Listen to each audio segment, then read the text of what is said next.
Hello everyone, this is Junaid from DSC Kit and I'm back with another video in the C tutorial series.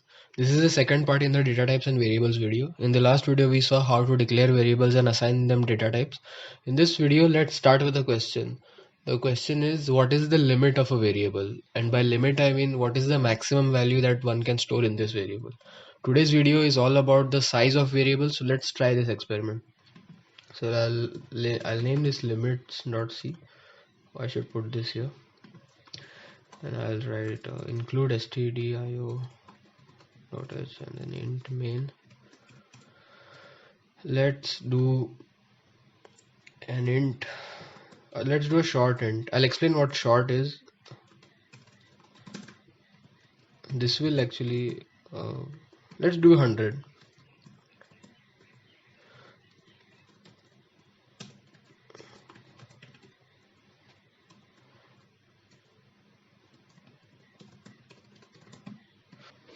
I'll explain what short int is later. Let's run this. It should work properly because 100 is a pretty small number. I'm using short to kind of accelerate this whole finding the limit thing. So let's do gcc limits.c and /. So 100 works fine. So I'll add 2 more zeros. Let's see how 10,000 works. Works fine. So let's do 25,000.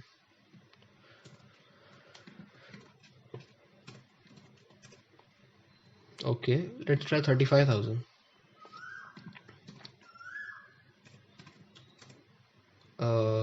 Why is this a negative number?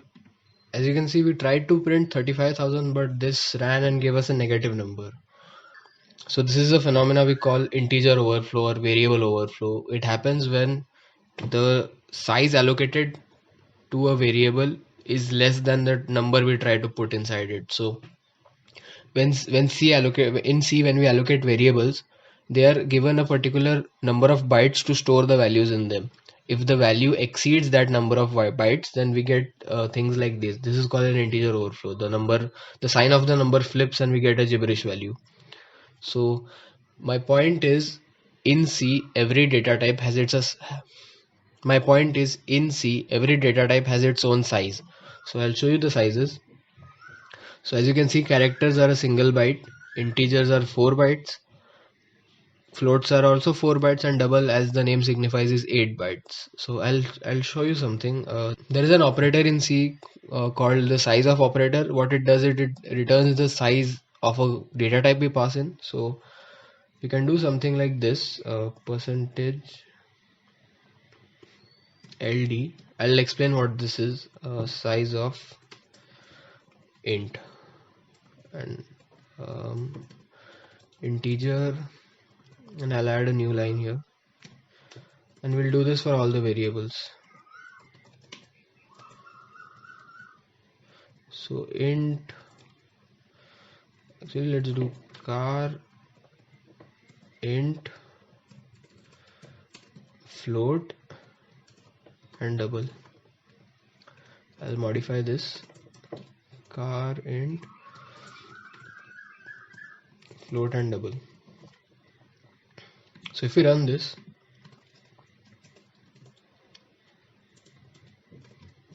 as you can see, character is 1 byte, integer is 4, float is also 4, and double is 8. So now let's talk about type specifiers. Because there are sizes in C, there are also features that we can use to modify those sizes. These are called type specifiers. These are just keywords that we add before the variable assignment. So those keywords are short, long, long, signed and unsigned. As it is written, short will technically halve the size of the actual original data types. For example, if there is an int, if you use a short int, it will have a size of 2 bytes. Long extends the size of the data type, as the name signifies. Long extends it even more. Then finally there are signed and unsigned. When we use signed variables, we can store positive and negative values in them, but when we use unsigned, we can only store positive values in them. So as you can see, I have mentioned all the ranges here, that what is the range of, because there is a size, there is a particular range of values we can fit in that variable. I have calculated and mentioned these ranges here. For characters it's 2 power 7, but for an unsigned character it's only positive values. integers, I have mentioned all these sizes. You don't have to memorize this, but whenever you run into overflow errors, you can actually look up that, okay, is my variable exceeding this value and should I change it to long? So a general rule of thumb would be, if you are getting overflow errors, just try putting long on them. The one more thing, there is no such thing as a unsigned float in C, as I have written here. Unsigned float is not a feature. We have floats, we have doubles, and we have long doubles. That the long double is the highest size you will get in terms of bytes. So long double is 16 bytes. Now just one thing, when we try to print long and short variables, we have to actually specify a different format specifier in the printf function. So I'll do one thing. I'll declare a short int a. I'll put 100, and I'll do a long int b, and I'll put some values here. So if I print these, if I try to print the long one by just using the notation for a normal integer, the compiler will give me an error, and I'll show you. So if I do gcc limits.c, see, the format %d expects the type argument of type int, but argument 2 has type long int. So it's actually very simple. We just have to put a L.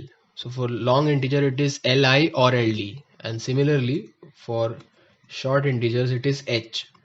So if I do HD here, I'll add a new line and I'll do this A. It will work perfectly fine. So just remember this: L for long and H for short. Just add it before. For example, if you are doing a long double, you have to do capital L and then D. This is just a long double specification, but in general you use small l and use small h. So with this out of the way, let's try and print the sizes of all the long and short versions of an int. That will give you more clarity on how these sizes are specified. So let's do a short int a. Actually, we don't have to declare variables, we can do them directly. So short int, and then I'll do hi, then I'll actually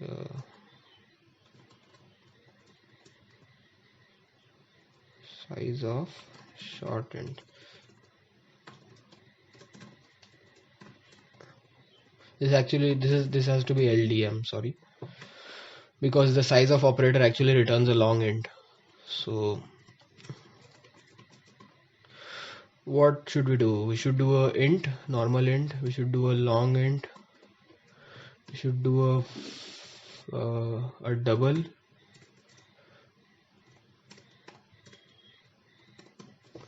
should also do a long double. I think that should be it. I'll change these here.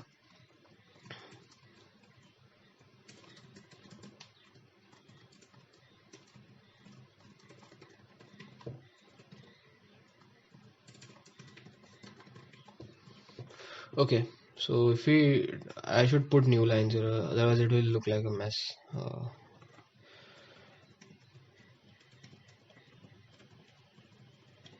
Oops. Okay, let's run this. As you can see, short integers are 2 bytes, int is 4 bytes, long int is 8, double is 8, and long double is 16. I have mentioned all these sizes and ranges here. You can have a look. As I said, you don't have to memorize them, but just know that you have these features at your hand if you face some errors like the value is exceeding the limit.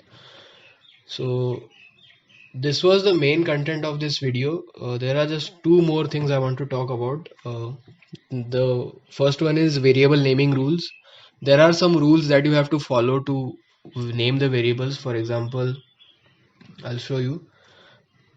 The first and very basic one is the variable name cannot start with a number. So if I do int 0a, this will actually give me an error.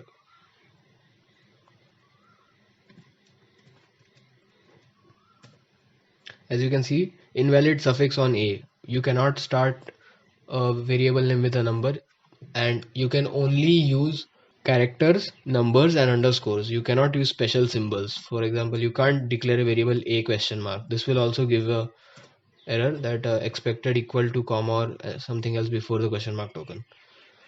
So it's just alphabets, numbers and underscores. I have written all these rules here. I'll read them out. Variable names cannot be keywords. We'll get to keywords in a minute. Variable names have to start with a letter or an underscore. Variable names can only contain letters, digits and underscore, as I mentioned. Variable names cannot have spaces because when you enter a space, the compiler thinks it's another token in the sentence. And variable names cannot start with numbers. So these are some valid variable names and some invalid variable names. And let's talk about keywords. Keywords are essentially words that have a particular special meaning to the compiler. For example, you cannot declare a variable with the name int because the compiler will think, oh, it's a data type, how this can be a variable. So you do something like this, int, there will be an error. I'll do this again. See, two or more data types in a declaration, it just confuses that, hey, this is a keyword. So yeah, C has a total of 32 keywords. These are all the keywords that we use across the program to implement different features. You cannot use these words as the name for a variable, so you don't have to memorize this, just have a look at it. It's nothing that serious. And then finally I want to talk about the const keyword. This is a very simple thing actually. This just declares a variable as constant. So for example, if you do const int a as say 30 and then you try to change the value of int, this will give a serious error that, okay, you declared this variable constant and you tried to change the value. See the error, assignment of read only variable a. So constant variables are mostly used when you want to fix some name to a particular value that might not make sense to someone new. For example, you want to declare the constant pi, and rather than using the actual value, you can do something like this: const float pi is equal to 3.14159. So if you do this, this will give an error obviously. Const are mostly used to actually give some hint to the compiler to optimize this code. So constant variables will actually be replaced with the value when we compile them and will actually make the program run a bit faster, not that much, but a bit faster. This is actually good programming practice to declare your variables constant that remain constant so that someone else working on that code does not accidentally change it. So yes, I think this is all for this video.